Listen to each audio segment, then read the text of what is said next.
A instituição fiscal independente, é um órgão ligado ao Senado, diz que há incertezas sobre o impacto fiscal do pacote anunciado pelo ministro da Fazenda, Fernando Haddad.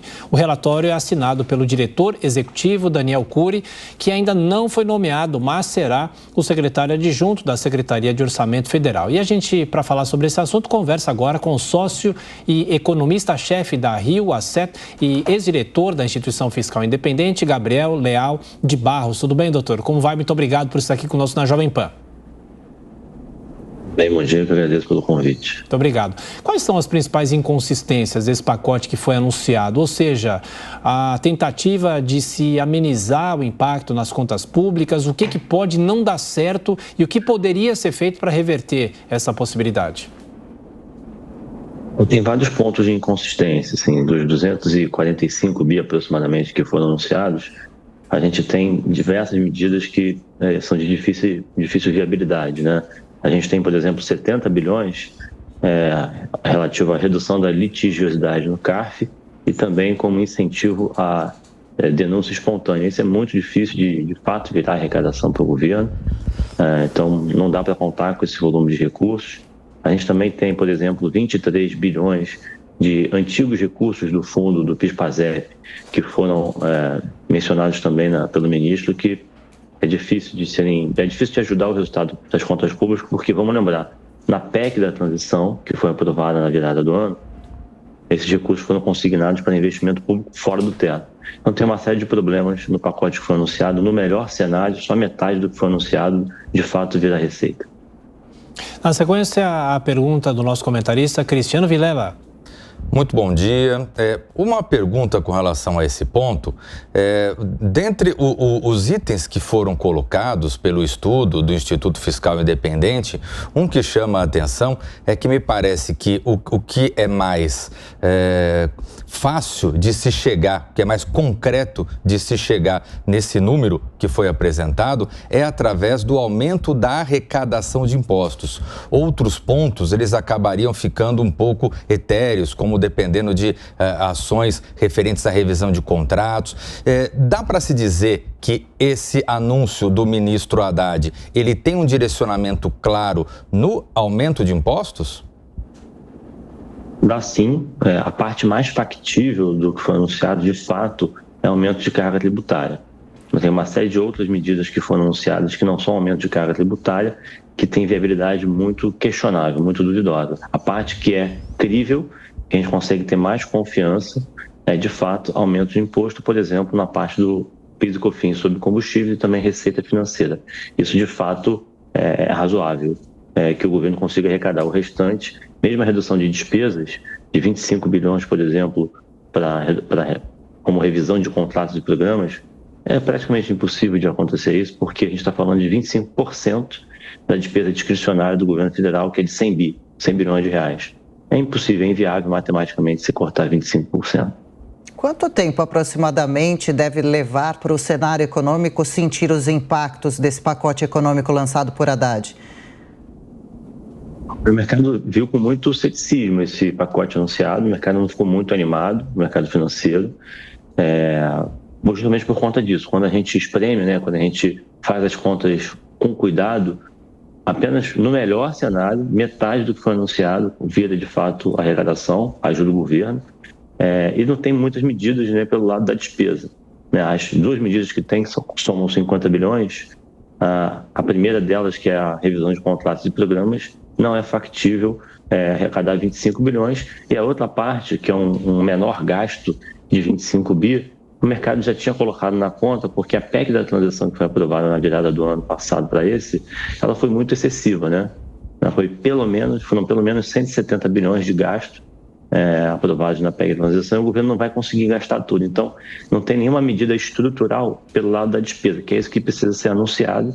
A Simone Tebet ficou de anunciar no futuro próximo alguma coisa nessa direção, mas a gente está no aguardo. Até agora não tem nada relevante pelo lado do gasto, é só de fato aumento de imposto. Ô, Gabriel, o governo está falando sobre a possibilidade de isentar de imposto de renda quem ganha até R$5.000. Essa discussão já foi feita na época da campanha eleitoral, mas voltou nessa semana, inclusive com as falas do ministro Fernando Haddad e até com as falas de Lula. O senhor acha isso viável? O que é preciso fazer para que isso se torne realidade? E a validade seria apenas para o ano que vem, nesse ano não mais, não é? Isso, essa proposta de correção da tabela do imposto de renda, ela tem um princípio da anualidade, que se chama. Então, se por acaso for aprovado esse ano, só vale para o ano seguinte.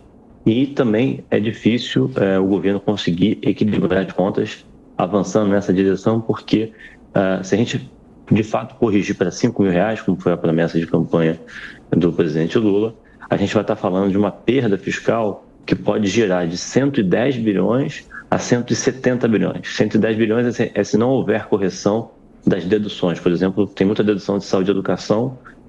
Se tiver a correção dessas deduções todas, a gente vai estar falando de uma perda de 170 bilhões. É matematicamente impossível de você acomodar isso no orçamento, que já vai ter um déficit esse ano bastante grande. Então, não é viável também avançar com essa correção, né, da tabela do imposto de renda. Se isso acontecer, a dívida vai explodir, né, vai ter uma trajetória explosiva, muito forte, e alguma coisa vai ter que ser feita porque a aversão a risco ela vai ficar muito grande. Assim, vai sair dinheiro do Brasil porque o desequilíbrio das contas vai ser substancial.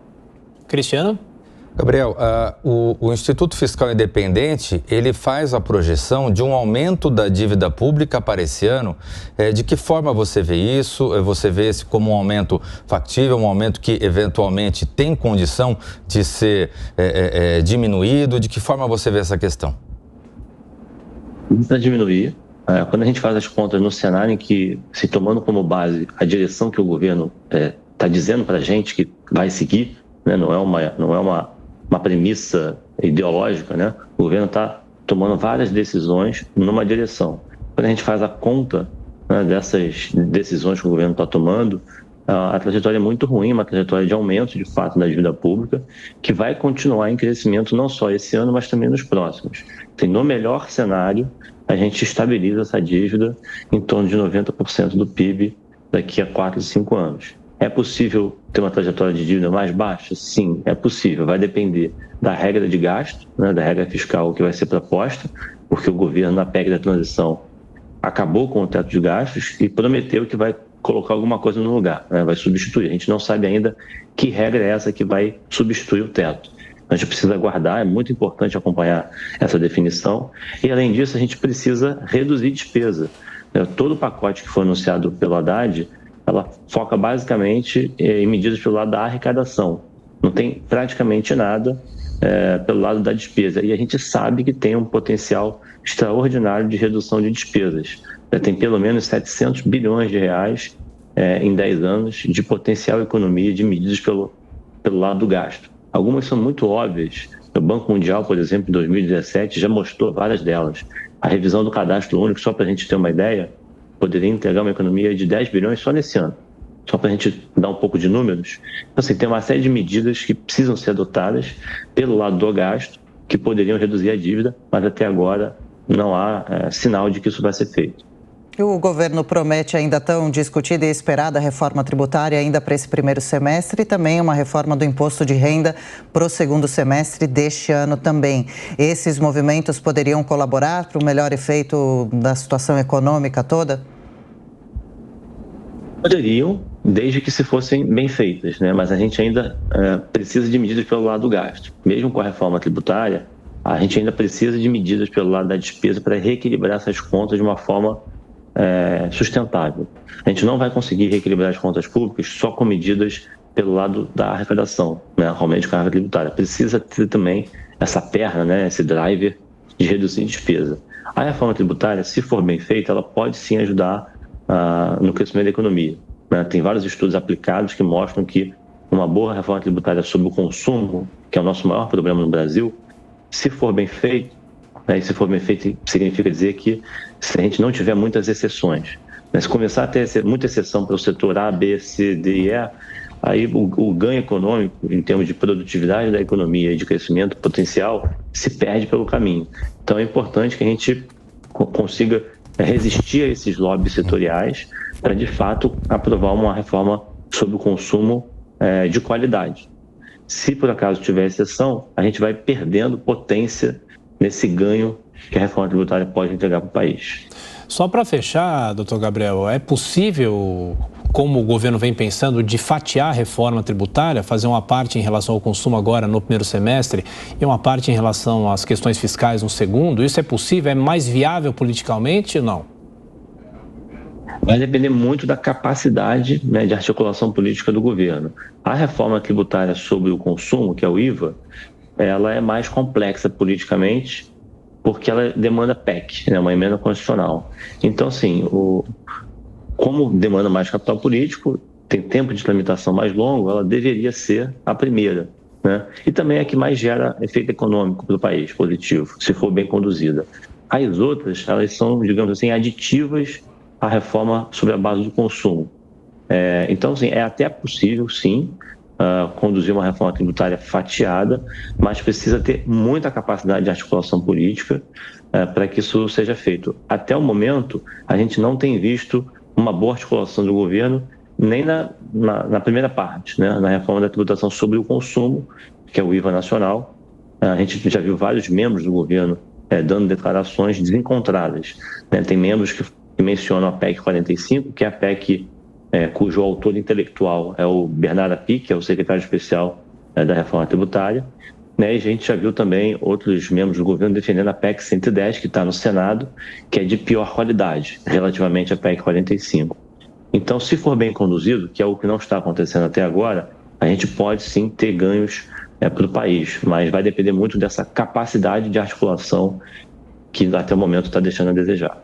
Economista Gabriel Léo de Barros, ex-diretor da IFE, Instituição Financeira, Instituição Fiscal Independente, órgão ligado ao Senado. Mais uma vez, muito obrigado pela gentileza, bom trabalho, até a próxima.